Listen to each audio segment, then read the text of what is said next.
সবাইকে অভিনন্দন, শুভেচ্ছা। আজকের একটি ক্লাসে তো আজকের আলোচনার বিষয় হবে নাতিশীতোষ্ণ ঘূর্ণপাতের জীবনচক্র, কিভাবে তার উৎপত্তি থেকে একদমকে ধ্বংস বা শেষ হওয়া পর্যন্ত কিভাবে একটা নাতিশীতোষ্ণ ঘূর্ণপাতের উৎপত্তি হয় এবং কিভাবে শেষ হয়, সেই বিষয়গুলো নিয়ে আলোচনা করব। জীবনচক্র।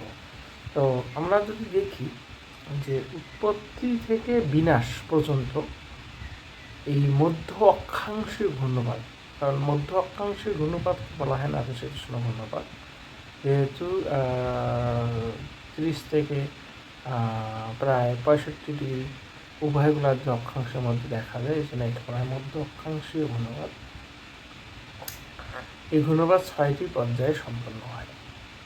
তার প্রথম পর্যায়ে যেটা আছে, এর প্রথম পর্যায়ে কি হয়, যে প্রথমে দুটো ভিন্নধর্মী বায়ুপুঞ্জ, একটা উষ্ণ একটা হচ্ছে শীতল, প্রথম পর্যায়ক্রমে নিচে উষ্ণ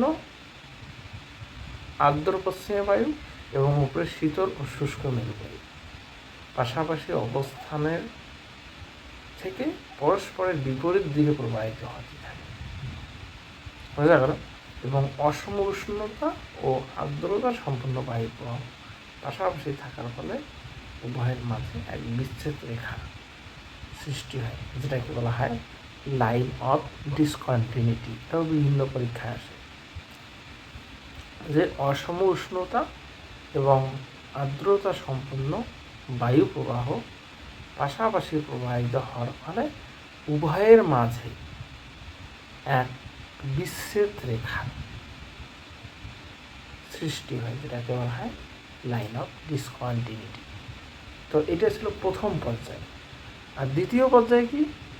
দ্বিতীয় পর্যায়ে হচ্ছে যে এই উষ্ণ বায়ু হালকা এবং শীতল বায়ু ভারী বলে কি হয়, উভয়ের সীমান্তে ফ্রন্ট বরাবর এক অস্থির অবস্থা বা আলোড়ন বা তরঙ্গ সৃষ্টি হয়। কি হয়, একটা তরঙ্গ বা আলোড়নের সৃষ্টি হয়। এই অবস্থায় একটা সীমান্ত থেকে দুটো সীমান্তধর্মী বা সীমান্ত তৈরি হয়। সীমান্ত যে অংশ ঊর্ধ্বগামী বায়ু উষ্ণ স্ফীত হয়ে শীতল বায়ু প্রবাহের দিকে এগিয়ে যায় এবং প্রচণ্ড চাপে কি হয়, এবং যেটা আমরা সাধারণত দেখতে পাই যে প্রচণ্ড চাপে সেটা উপরের দিকে উঠে যায়, উঠে চেষ্টা করে, এবং তাকে উষ্ণ সীমান্ত বলা হয়ে থাকে বা কম্পন। আর একটা যেটা দেখা যায়, যে নিম্ন শীতল বায়ু প্রবাহ উষ্ণ প্রবাহের যে অংশে আঘাত করে বা নিচে নামার চেষ্টা করে তাকে শীতল সীমান্ত বলা হয়। তো এইভাবে দ্বিতীয় পর্যায়ে শেষ হয়। এরপরে হচ্ছে তৃতীয় পর্যায়ে।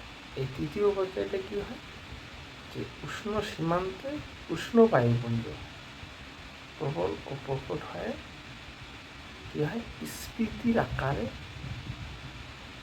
শীতল বায়ুপুঞ্জের মধ্যে, যেটা শীতল বায়ু বেশি সক্রিয় হয়ে কি হয়, উষ্ণ বায়ুকে ঢেলে উপরের দিকে দেয় বা উপরের দিকে তুলে দেয়। নর্মালি আমরা দেখি যে উষ্ণ আর্দ্র বায়ু যতই উপরে উঠে যায় তা ঘনীভূত হয় এবং বৃষ্টিপাত ঘটায়। এটা হচ্ছে তৃতীয় পর্যায়ে। আর চতুর্থ পর্যায়ে যেটা আমরা দেখি, যে উষ্ণ সীমান্ত বরাবর ভীষণ আলোড়নের সৃষ্টি হয় এবং উষ্ণ সীমান্তের উচ্চতা ক্রমশ বাড়তে থাকে এবং শীতল ভারী বায়ু বেশি গতিশীল বলে শীতল সীমান্ত উষ্ণ সীমান্তের কাছাকাছি চলে আসে। যা আমরা দেখতে পাই। নর্মালি যেটা দেখা যায়, যে উষ্ণ সীমান্ত উপরে অবস্থান করে আর শীতলটা নিচে অবস্থান করে। এরপরে যেটা অবস্থান আছে সেটা হচ্ছে পঞ্চম পর্যায়ে। এই পর্যায়ে কি দেখা যায় যে শীতল ও উষ্ণ বায়ুপিণ্ড ক্রমশ উপরে উঠে চক্রাকারে ঘুরতে থাকে এবং পরস্পরকে ঘিরে ফেলার চেষ্টা করে। তখন বেশি সক্রিয় শীতল বা সীমান্ত অচিরেই কি হয়ে যায়, উষ্ণ সীমান্তকে ধরে ফেলে এবং পরস্পর মিলিত হয়ে একটা সীমান্তে পরিণত হয়।